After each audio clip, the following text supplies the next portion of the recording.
मन अति सुंदर के आने वाले एपिसोड में आप देखेंगे कि कविता का सच कली के सामने आ चुका है। कली को पता लग गया है कि उसकी सास ने ही उसको मरा हुआ बच्चा रखा था और उसकी असली बेटी को छुपाया था। अब क्या करेगी कली? कली पहुंच जाती है डॉक्टरनी के पास, जो जिस नर्स ने उसके बच्चे को चेंज किया था। वह उसे धमकाती है कि अगर उसने नहीं बताया तो वह उसे उसके पुलिस के हवाले कर देगी।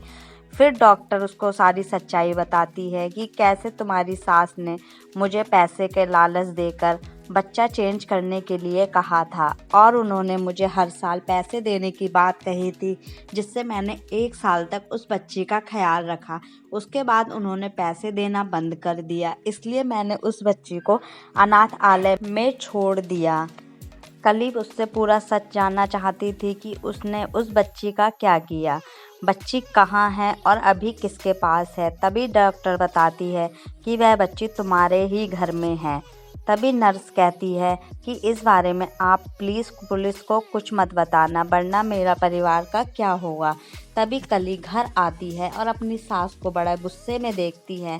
उसकी सास कहती है, क्या हुआ कली, तुम इतने गुस्से में क्यों देख रही हो? और वह सुजाता घर से बाहर चली जाती है। अब क्या करेगी कली? कली पूरे परिवार को कविता की सच्चाई बताएगी या फिर वह अभी दिव्यम का साथ देगी, क्योंकि अभी दिव्यम भी जेल में है, जिसके कारण राधिका उसको बचाने के लिए बाहर निकली है। अब क्या करेगी कली? गोलू को ये सच्चाई बताएगी या फिर राधिका दिव्यम के घर आने के बाद वह कविता का सच सामने लाएगी? लेकिन ऐसा कविता ने क्यों किया, ये सोचने वाली बात है। कली सोचती है, मेरी सास ने ऐसा क्यों किया, मेरी जिंदा बच्ची को मरी हुई बच्ची से क्यों बदला? अब इसका जवाब तो कली ही दे पाएगी। लेकिन कली का मानना ये है कि वह सच्चाई सबके सामने बताए, जब दिव्यम सुजाता सब लोग घर पर हों। अब क्या करेगी कली?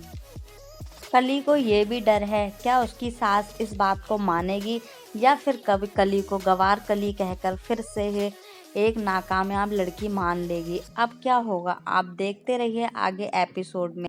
कविता का जल्द ही पर्दाफाश होगा कि उसने घर की लड़की को क्यों मरी हुई लड़की से चेंज किया, और ऐसा कैसे हो सकता है कि जिस घर की लड़की थी वह उसी घर में आ गई है। इसमें भी क्या कविता की कोई चाल है या फिर ये एक संयोग है? देखते रहिए मन अति सुंदर एपिसोड।